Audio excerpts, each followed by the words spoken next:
Constituição Federal, artigo 100. Capítulo 3 do Poder Judiciário. Seção 1. Disposições gerais.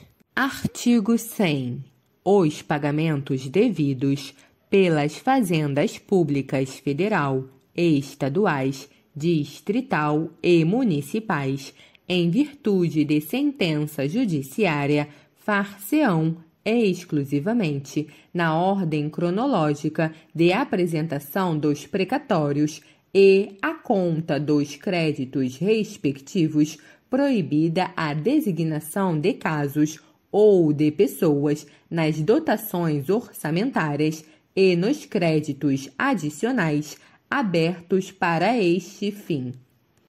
Parágrafo 1º. Os débitos de natureza alimentícia compreendem aqueles decorrentes de salários, vencimentos, proventos, pensões e suas complementações, benefícios previdenciários e indenizações por morte ou por invalidez, fundadas em responsabilidade civil, em virtude de sentença judicial transitada em julgado, e serão pagos com preferência sobre todos os demais débitos, exceto sobre aqueles referidos no parágrafo 2º deste artigo.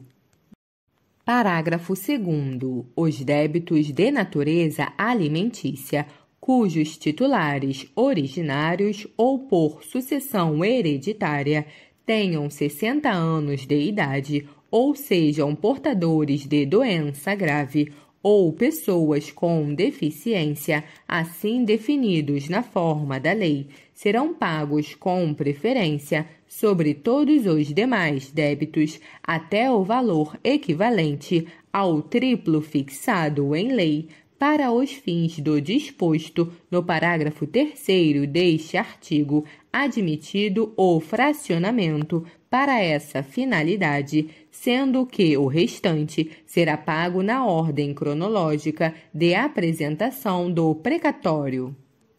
Parágrafo 3º. O disposto no caput deste artigo, relativamente à expedição de precatórios, não se aplica aos pagamentos de obrigações definidas em leis, como de pequeno valor, que as fazendas referidas devam fazer em virtude de sentença judicial transitada em julgado. Parágrafo 4º. Para os fins do disposto no parágrafo 3º, poderão ser fixados por leis próprias valores distintos às entidades de direito público, segundo as diferentes capacidades econômicas, sendo o mínimo igual ao valor do maior benefício do regime geral de previdência social. Parágrafo 5º.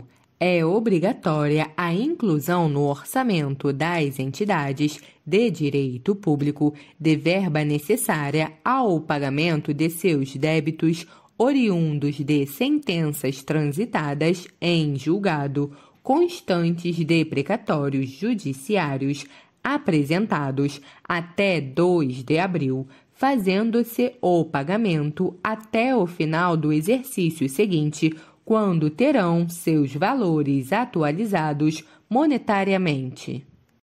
Parágrafo 6º. As dotações orçamentárias e os créditos abertos serão consignados diretamente ao Poder Judiciário, cabendo ao presidente do tribunal, que proferir a decisão exequenda, determinar o pagamento integral e autorizar a requerimento do credor e exclusivamente para os casos de preterimento de seu direito, de precedência ou de não alocação orçamentária do valor necessário à satisfação do seu débito, o sequestro da quantia respectiva.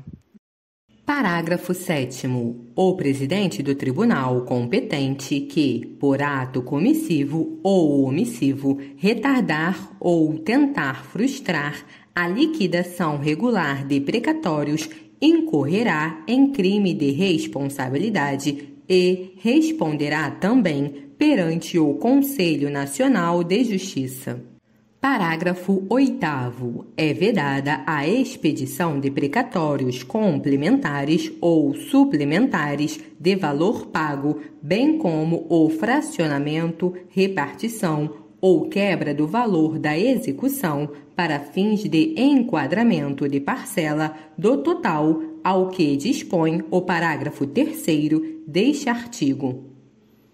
Parágrafo 9º. Sem que haja interrupção no pagamento do precatório e mediante comunicação da Fazenda Pública ao Tribunal, o valor correspondente aos eventuais débitos inscritos em dívida ativa contra o credor do requisitório e seus substituídos deverá ser depositado à conta do juízo responsável pela ação de cobrança que decidirá pelo seu destino definitivo.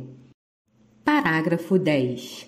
Antes da expedição dos precatórios, o tribunal solicitará à Fazenda Pública devedora para resposta em até 30 dias, sob pena de perda do direito de abatimento, informação sobre os débitos que preencham as condições estabelecidas no parágrafo 9º para os fins nele previstos.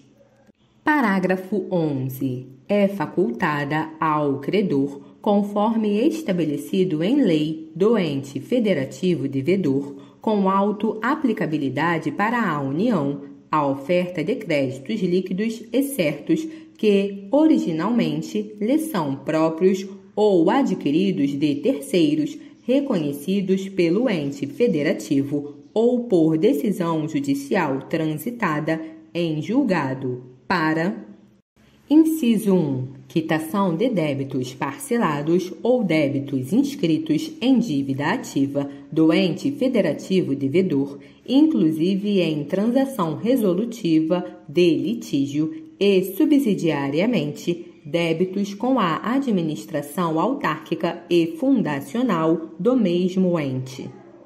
Inciso 2. Compra de imóveis públicos de propriedade do mesmo ente, disponibilizados para venda. Inciso 3. Pagamento de outorga de delegações de serviços públicos e demais espécies de concessão negocial promovidas pelo mesmo ente. Inciso 4. Aquisição, inclusive minoritária, de participação societária disponibilizada para venda do respectivo ente federativo ou, inciso 5, compra de direitos disponibilizados para cessão do respectivo ente federativo, inclusive, no caso da União, da antecipação de valores a serem recebidos a título do excedente em óleo em contratos de partilha de petróleo.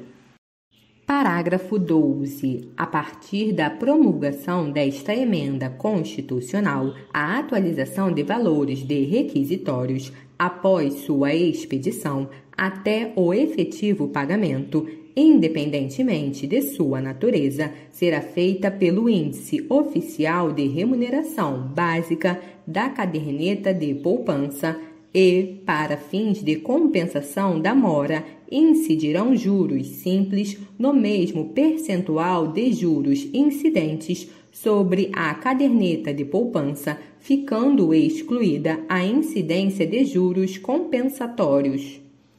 Parágrafo 13. O credor poderá ceder, total ou parcialmente, seus créditos em precatórios a terceiros, independentemente da concordância do devedor, não se aplicando ao cessionário o disposto nos parágrafos 2º e 3º.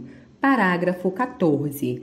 A cessão de precatórios, observado o disposto no parágrafo 9º deste artigo, somente produzirá efeitos após comunicação por meio de petição protocolizada ao Tribunal de Origem e ao ente federativo devedor.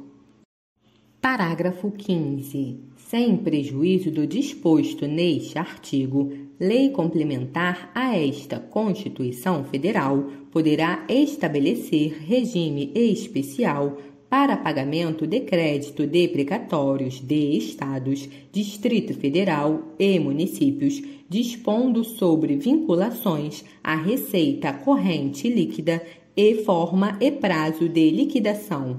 Parágrafo 16. A seu critério exclusivo e na forma de lei, a União poderá assumir débitos oriundos de precatórios de Estados, Distrito Federal e municípios, refinanciando-os diretamente. Parágrafo 17. A União, os Estados, o Distrito Federal e os municípios aferirão mensalmente, em base anual, o comprometimento de suas respectivas receitas correntes líquidas com o pagamento de precatórios e obrigações de pequeno valor. Parágrafo 18. Entende-se como receita corrente líquida, para os fins de que trata o parágrafo 17, o somatório das receitas tributárias, patrimoniais, industriais, agropecuárias, de contribuições e de serviços, de transferências correntes e outras receitas correntes, incluindo as oriundas do parágrafo 1º do artigo 20 da Constituição Federal, verificado no período compreendido pelo segundo mês imediatamente anterior ao de referência e os 11 meses precedentes, excluídas as duplicidades e deduzidas.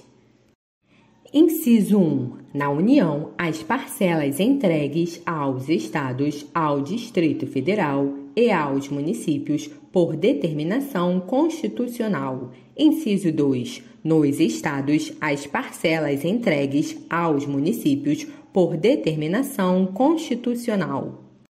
Inciso 3. Na União, nos Estados, no Distrito Federal e nos municípios, a contribuição dos servidores para custeio de seu sistema de previdência e assistência social e as receitas provenientes da compensação financeira referida no parágrafo 9º do artigo 201 da Constituição Federal. Parágrafo 19. Caso o montante total de débitos decorrentes de compensações judiciais em precatórios e obrigações de pequeno valor em período de 12 meses ultrapasse a média do comprometimento percentual da receita corrente líquida nos 5 anos imediatamente anteriores, a parcela que exceder esse percentual poderá ser financiada, excetuada dos limites de endividamento de que tratam os incisos 6 e 7 do artigo 52 da Constituição Federal e de quaisquer outros limites de endividamento previstos, não se aplicando a esse financiamento a vedação de vinculação de receita prevista no inciso 4 do artigo 167 da Constituição Federal. Parágrafo 20. Caso haja precatório com valor superior a 15% do montante dos precatórios apresentados nos termos do parágrafo 5º deste artigo, 15% do valor deste precatório serão pagos até o final do exercício seguinte e o restante em parcelas iguais nos 5 exercícios subsequentes, acrescidas de juro de mora e correção monetária ou mediante acordos diretos perante juízos auxiliares de conciliação de precatórios, com redução máxima de 40% do valor do crédito atualizado, desde que, em relação ao crédito, não penda recurso ou defesa judicial e que sejam observados os requisitos definidos na regulamentação editada pelo ente federado. Parágrafo 21. ficam a União e os demais entes federativos nos montantes que lhes são próprios, desde que, aceito por ambas as partes, autorizados a utilizar valores objeto de sentenças transitadas em julgado devidos à pessoa jurídica de direito público para amortizar dívidas vencidas ou vincendas. Inciso 1. Nos contratos de refinanciamento cujos créditos sejam detidos pelo ente federativo que figure como devedor na sentença de que trata o caput deste artigo. Inciso 2. Nos contratos em que houve prestação de garantia a outro ente federativo. Inciso 3. Nos parcelamentos de tributos ou de contribuições sociais. E, inciso 4, nas obrigações decorrentes do descumprimento de prestação de contas ou de desvio de recursos. Parágrafo 22. A amortização de que trata o parágrafo 21 deste artigo, inciso 1, nas obrigações vencidas, será imputada primeiramente às parcelas mais antigas. Inciso 2. Nas obrigações vincendas, reduzirá uniformemente o valor de cada parcela devida, mantida a duração original do respectivo contrato ou parcelamento.